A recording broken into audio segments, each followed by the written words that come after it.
কোনো mobile reset করার জন্য প্রথমে আপনি আপনার ফোনে যে সেটিংস আছে এখানে চলে আসবেন। আসার পর এখানে অনেকগুলো সিস্টেম থাকবে, আপনাকে কোনো কিছুই করতে হবে না। ওপরে সার্চ অপশন আছে, এখানে আপনি লিখবেন রিসেট, RESET। এই রিসেট লিখে আপনি সার্চ করবেন।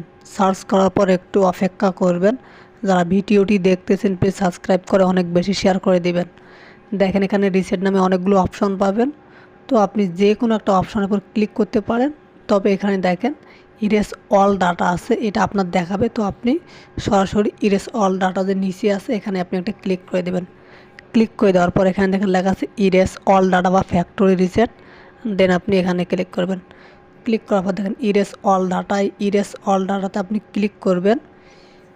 তারপর আপনি আপনার স্ক্রিনের পিনটি দিবেন ইরেজ অল ডাটা, তাহলে কিন্তু আপনার মোবাইলটা ফ্যাক্টরি রিসেট হয়ে যাবে। তখন কিন্তু আপনার যে পিকচার,